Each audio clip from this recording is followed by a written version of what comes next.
ఒక ముఖ్యమైన ప్లేస్‌కి వెళ్తున్నామని చెప్పాం గదా! నిన్నటి వీడియోకి కంటిన్యూషన్ వీడియో ఇది. నిన్నటి వీడియో ఎవరైనా చూడకపోతే చూసేయండి.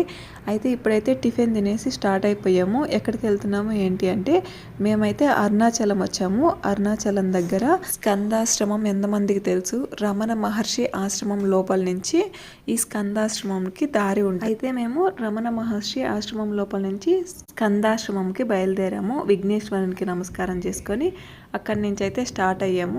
అయితే ఈ స్కందాశ్రమంకి మొత్తం దారి మొత్తం కూడా ఇలాగే ఉంటుంది, రాళ్ళతోటి కొండ మీదకి వెళ్ళాలన్నమాట. ఇప్పుడు ఇక్కడికి వెళ్ళే దారిలో మధ్యలో ఇక్కడైతే మాత్రం ఇలా ఒకటి గోల్డ్ కలర్ లో కనిపిస్తుంది. అక్కడ ఉండే వాళ్ళైతే అదైతే నందీశ్వరుడు అని చెప్పారు. దూరంగా కొండ మీద కనిపిస్తూ ఉంటది. అయితే మనమైతే ఇప్పుడు ఆ ప్లేస్ దగ్గరికి వెళ్ళాలంట.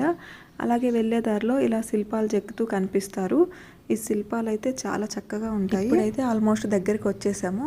ఇలా ఆశ్రమంకి వెళ్ళే దారిలో నుంచి మనం కొండ మీదకి వచ్చాక ఇక్కడ నుంచి వ్యూ అయితే చాలా బాగుంటుంది. మనకి టెంపుల్ మొత్తం చాలా చక్కగా కనిపిస్తుంది ఇక్కడ నుంచి. హీరో వెంకటేష్ గారు చెప్పింది ఈ స్కందాశ్రమం గురించే. ఇక్కడికి వచ్చి ఆయన ధ్యానం చేసిన తర్వాత ఆయన లైఫే మారిపోయిందంట. అయితే ఈ స్కందాశ్రమంకి వచ్చిన తర్వాత కొంతమందికి ఈ ప్లేస్ తెలియదు.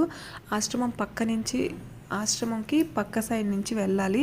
అక్కడ రమణ మహర్షి రోజు ఆ 3 గీతలు ఉన్నాయి కదా, అక్కడి నుంచి విభూది పెట్టుకునేవాడంట. ఆయన చేతి వేళ్ళ ముద్రలు అలా పడిపోయాయంట. అదైతే మాకు ఇక్కడ ఉండే వేరే వాళ్ళు తీసుకెళ్లి మాకైతే చూపించారు. ఈ స్కందాశ్రమంకి వెళ్ళిన వాళ్ళు ఈ ప్లేస్ మిస్ అవ్వద్దు.